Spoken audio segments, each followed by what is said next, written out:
আমি একটা জিনিস বুঝলাম না, মানে বুঝি না কেন ভাত কান্ডেজি ধামারের প্রথম ভাগটাকে বাদ দিয়ে ওই দুটো মাত্রা আবার প্রথম বিভাগের সাথে জুড়ে দিলেন। কেন দিলেন আমি জানি না।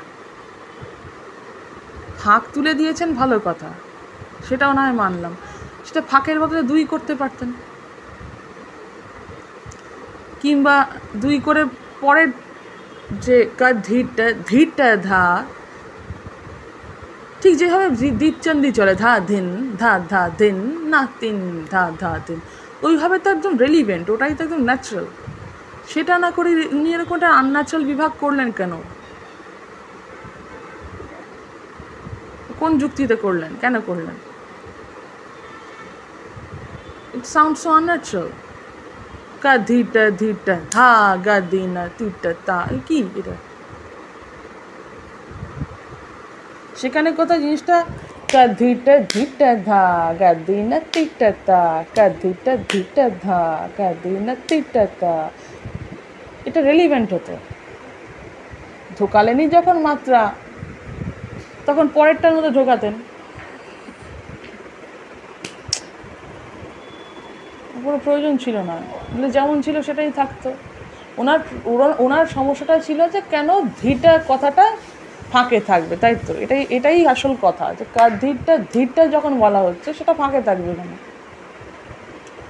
তার জন্য উনি ওটাকে একদম ঢুকিয়ে দিলেন, উনি 2ও করলেন না, এবং প্রথম বিভাগে ঢোকালেন, পরের বিভাগে ঢোকাতে পারতেন, যেটা আছে ধীরটা ধা, তাই তো।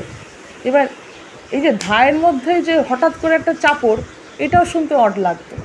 এটা ঠিক যে প্রাচীন ধামার যেটা, সেটা শুনতেও অড লাগে, কিন্তু ওই যে বললাম দীপচান্দির মতন করে যদি নেওয়া যেত, ওর থেকে ভালো কিছু আর হতে পারে না। কা ধীরটা ধা গা দিনা তিরটা তা, কা ধীরটা ধা গা দিনা তিরটা তা, ন্যাচারাল হতো। জানি না এরকম অদ্ভুত বিভাগ কেন, ঠিক আছে।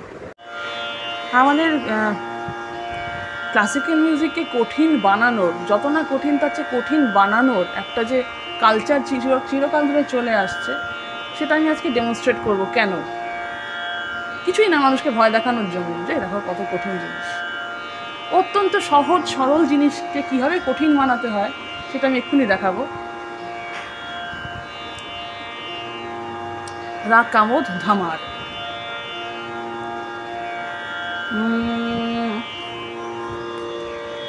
ছোটবেলায় শিখেছিলাম, তখন মনে হতো যে বাবা একটা মাত্রা দিক সেদিক হয়ে গেলে তো তালটা ঠিক হবে না, কিন্তু মাত্রা হিসেবে কেন দেখানো হয়েছে, কেন তাল বা ছন্দ হিসেবে দেখানো হচ্ছে না? ছন্দ হিসেবে দেখানো হলে কিন্তু গান তুলতে ইজি হয়ে যায়। আমি গানই বলছি, গান বললে জাত যায় জানি, বন্দিশ, অথচ সাউথে কিন্তু কৃতিকে গান বলে, সং বলে, ঠিক আছে। এখানে গান বলে জাত যায় কিরম, লা লা মরি তু নারা ভিজে লা লা মরি চু নারা ভিজে লা লা মরি চু। এই যে জিনিসটা, একটা সহজ জিনিসকে কমপ্লিকেট করা ছাড়া আর কিচ্ছু না। কেন বলছি? যখন কোনো গানে ছন্দ থাকে না, মুক্ত ছন্দের গান বলছি না, আলাপনা টাইপের গান বলছি না, এই টাইপের গানগুলো যেগুলো তালে আছে অথচ ছন্দে আর থাকছে না, কেন থাকছে না? এত স্লো করে নেওয়া হচ্ছে যে তার ছন্দ বলে আর কিছু থাকছে না, সব মাত্রা। এবার কি হচ্ছে, আমাদের মাথাতে ছন্দ কোনো খেলা করছে না যে মনে রাখবো, কি হয়ে যাচ্ছে, তার মাত্রা হয়েছে। বাবা একটা মাত্রা দিক সেদিক হয়ে গেলে কিন্তু তাল আর তাল থাকবে না। এখন আজকে আমি উপলব্ধি করলাম যেটা, তার জন্যই ভিডিওটা বানানো। কিছুই না, কিরম লালা মরি চুলার ভিজে গি, লালা মরি চুলার ভিজে গি, এই গাড়ি বাদ যায়। শুনতে লাইট মিউজিকের মতো, কি আর এমন সুর, সত্যি তো এমন কিছু কিছুই না। আর এক লাইনের গান, এটাকে তো কেউ বড় করে গাইতে পারবে না। কি করা যাবে এর মধ্যে যদি তার আসল সুর গাওয়া হয়? হবে না। ওই জন্য কি একদম স্লো করে দেখানো হচ্ছে কি গাইছি, বাপস, মানে একদম ভারী করে দিচ্ছে। তো এটাই হচ্ছে প্রথমেই ভয় পাইয়ে দেওয়া মানুষকে, আবার ধামার কি কঠিন জিনিস, গোড়াতেই গলদ। ওই জন্য কি ধামার এখন কেউ গায় না। লাভ তো এই হয়েছে, একদম একদম বাইরে চলে গেছে, মার্কেটের বাইরে চলে গেছে, কেউ গায়ই না, একদম সংখ্যালঘু সাবজেক্ট। কেন? তার কারণ হচ্ছে এইটা, ভয় পাইয়ে দেওয়া মানুষকে, যে দেখো ভাই কি গাইছি, দেখো কত ভারী গান। কিছুই না আসলে।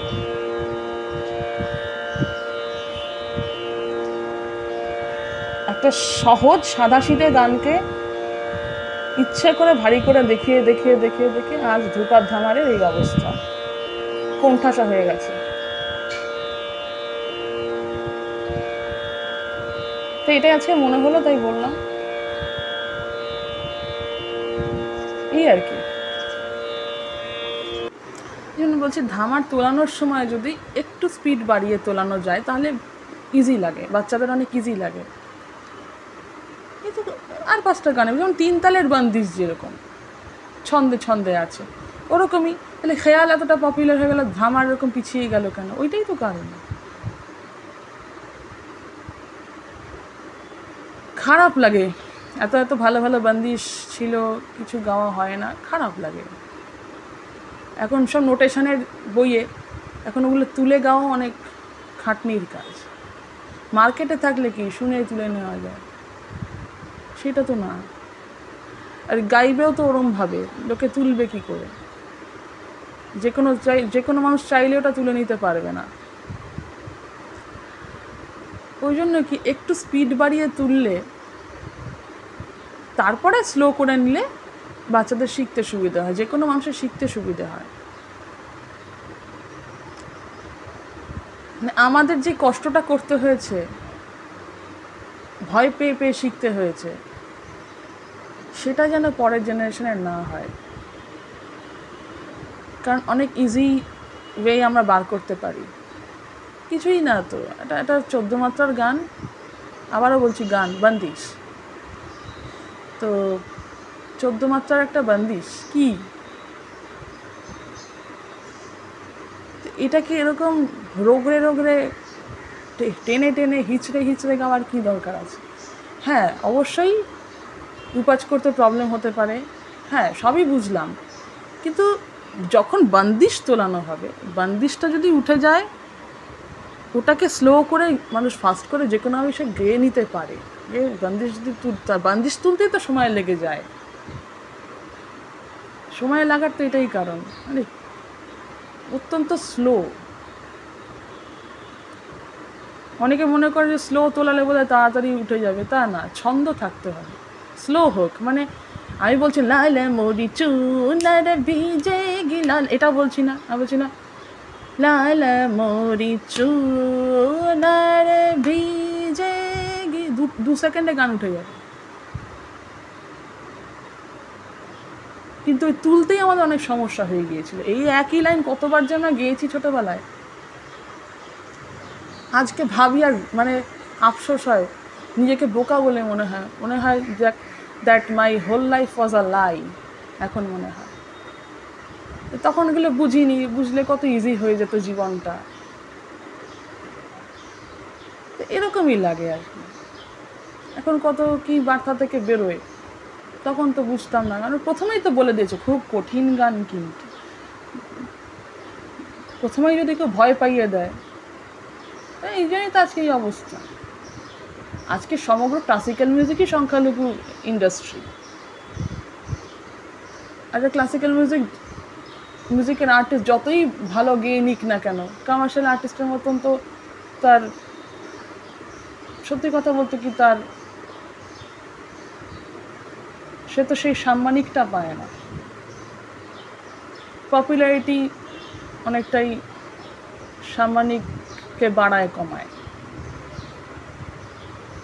তো এত কষ্ট করে একটা মানুষ ওঠে, সে যদি সেই দামটা না পায়, কারণ মানুষ শোনে না সেরকম, তাই তার দাম পায় না। কেনই বা শুনলে, কি ঠেকা করেছে, তাই না? এই হলো ব্যাপার।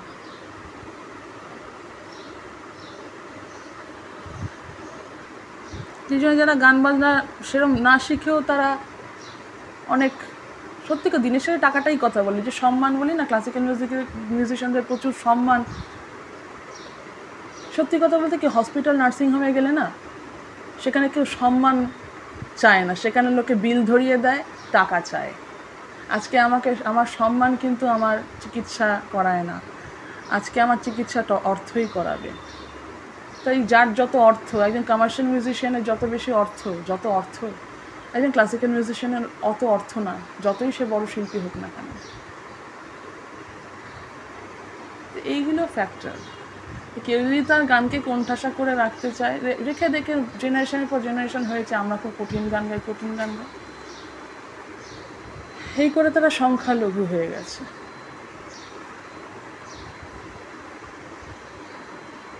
কিছু কিছু জিনিসে সংখ্যালঘু হওয়া ভালো, কিন্তু যখনই আমরা মার্কেটের কথায় আসবো, তখন তো সংখ্যালঘু হয়ে কোনো লাভ নেই, তাই না? কারণ দিনের শেষে টাকাটাই শেষ কথা, দিনের শেষে। কারণ সব জায়গায় টাকা লাগবে, যে কোনো জায়গায়। তা আমি এত বছর ধরে গান শিখবো, এত কষ্ট করব, এত কিছু করব, সেখানে একজন ক্লাসিক্যাল মিউজিকের কথা বলছি, আমি আমার নিজের কথা বলছি না, যে কোনো ক্লাসিক্যাল মিউজিশিয়ান, সে এতটা কষ্ট, সে সারা জীবন করবে, সে রেওয়াজ করবে, এত কিছু করবে, সে তার পপুলারিটির জন্য, পপুলারিটি যেহেতু অতটা ব্রাইট নয়, কমার্শিয়াল মিউজিকের মতন নয়, তার জন্য তার সেই ইনকামও নেই। তো এইটাই হচ্ছে ব্যাপার। কীভাবে ক্লাসিক্যাল মিউজিক কোণঠাসা হয়ে গেল, অতিরিক্ত আমরা খুব কঠিন গান গাই, আমাদের মতো কেউ পারে না, এই করতে করতে করতে করতে ক্লাসিক্যাল মিউজিক কোণঠাসা হয়ে গেছে। আর ক্লাসিক্যাল মিউজিক এমন জায়গায় যে কেউ স্পন্সর করে ওটাকে এগিয়ে নিয়ে যাবে না। আজকে ফিল্ম মিউজিকে কী হয়, ফিল্ম মিউজিকে এই যে এত জায়গায় গান শুনছি, গান পপুলার হয়ে গেছে, সেটা পুরোটাই টাকা। আমি টাকা দিয়ে দিচ্ছি, স্লট কিনে নিচ্ছি, যে কোনো চ্যানেলে আমার গান বাজবে। আমি বলতে আমি না, যে একজন প্রডিউসার, সে টাকা ঢেলে দেবে, সব জায়গায় সে গান বাজবে। কিন্তু ক্লাসিক্যাল মিউজিকের পিছনে সেই ইনভেস্টমেন্টটা কে করবে? কেউ তো করে না, যে আজকে টাকা ঢেলে দিচ্ছি, সব জায়গায় ক্লাসিক্যাল মিউজিক বাজবে। সেইটা না, অনেক স্ট্রাগল করে করে করে করে উঠতে হয়। তো এইটার জন্য এই যে অকারণ কঠিন করে নেওয়া গানকে, এটাও কিন্তু দায়ী।